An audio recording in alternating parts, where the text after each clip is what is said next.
Hey guys, welcome to the Field of 68 YouTube channel. If you like what you see here, hit that subscribe button and you'll get more college basketball content just like this. Takeaway is if St. John's gets into the tournament, and I was more bullish on that last night than I am tonight. I still think they got a shot, but the bubble cut line is fascinating, and we have bid thieves still lurking, so keep that in mind. But if they're in, their offensive acuity, I think, is still so dangerous that they can be a team that if they get sent to Dayton, they could beat their first four opponent. And then almost every single year, if you get sent to Dayton, we almost always have a team win at least 2 games. They don't get kicked out of the round of 64.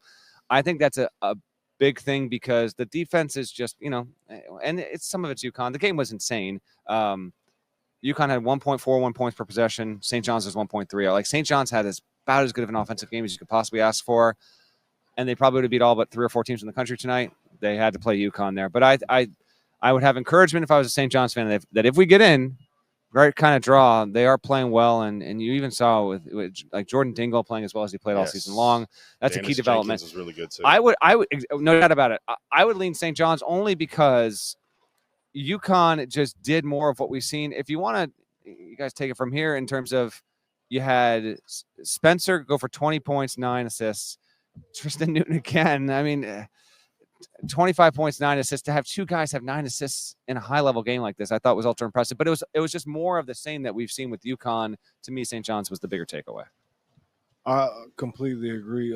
And I'll turn to you halfway through the game. It was just like, I think this might be the best I actually seen St. John's play offensively all year. And it just wasn't enough because it seemed like UConn was just red hot.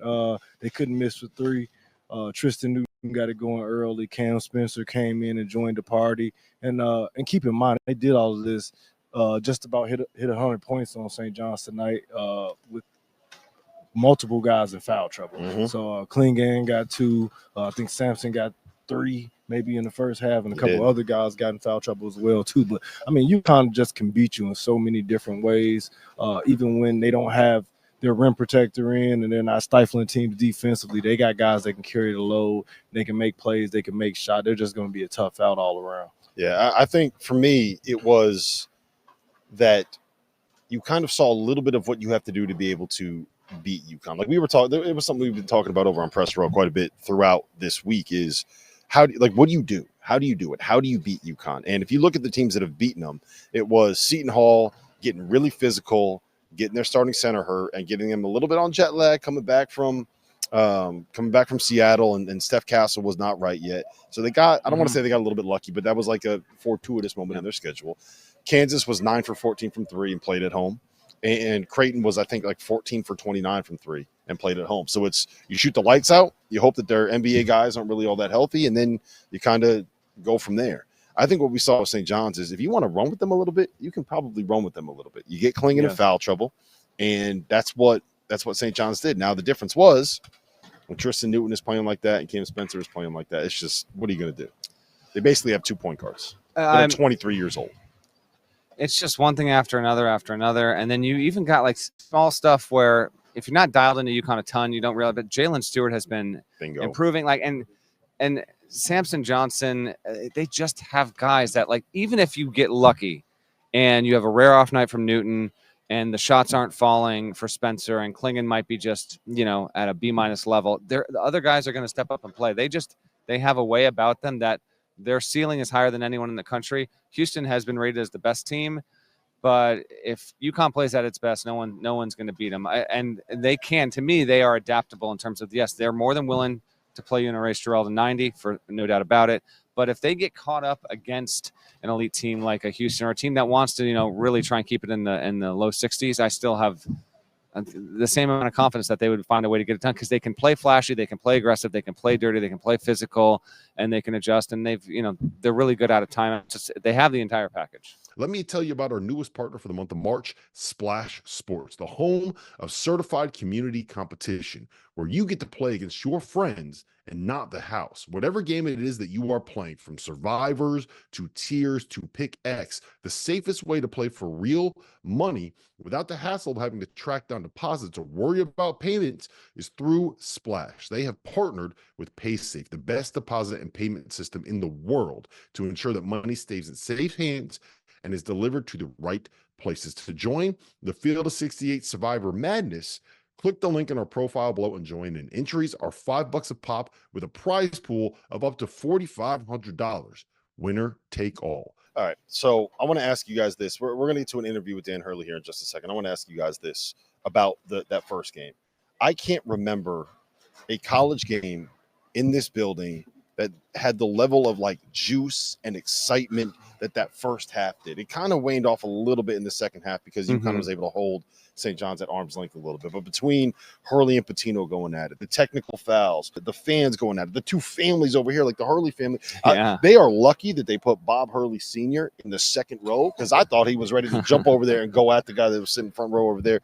Can either of you remember a night in this building? Now I'll start with you. Yeah. That had this level of electricity. I feel like, yeah, probably. Now we're talking specifically first half, and because it was St. John's that was in this for the first time since 2024 years, it was on a level that was borderline unmatched of any Big East semi over. And I want to be clear about this. Over the past decade or so, this tournament always delivered. It's amazing. This building, it was announced earlier on Friday. They are extending it through 2032. To me, that's not long enough. Extend it till the end of time as we know it, but whatever. We'll take till 2032 for now. Give him the Coach Cal contract. Correct, right, exactly.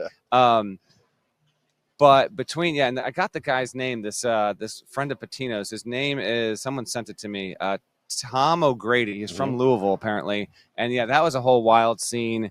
You had, and Hurley wanted him getting kicked out, and then he did, and then I thought he wanted him kicked out at halftime. Then he clarified post game that he didn't.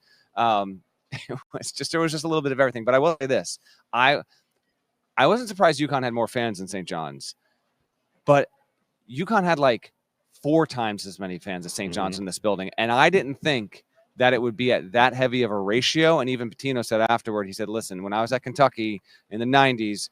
Almost every place we played on the road, there were more Kentucky fans than, that might be exaggerating, but point well taken. And now Connecticut right now is the Kentucky of the East. And we lost a ton of fans over the past, 10, 15 years. We got to get those people back. He's working on it. Getting to a Friday night in his first season of the Big East semis is a big time thing. But yeah, a great environment. And between the first half of UConn St. John's and then the second half of Marquette Providence, we got the Garden at its best. It was what do you like to say? The Garden is alive. Is alive. Jerel, you got anything, man? Have you ever played in this building when it was like that?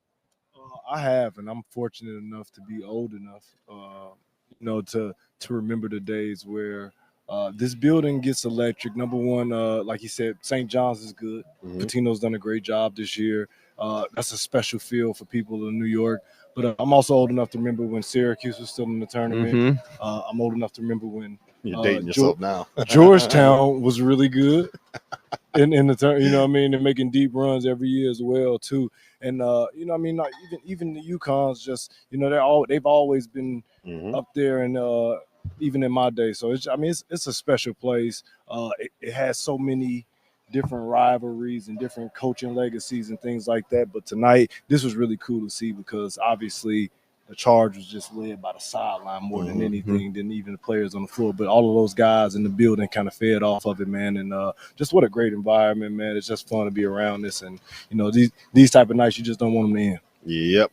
Thank you for watching the Field of 68. If you've enjoyed what you've seen here, hit that like button, share this link with your friends, or check out the description for some other places that you can consume Field of 68 content.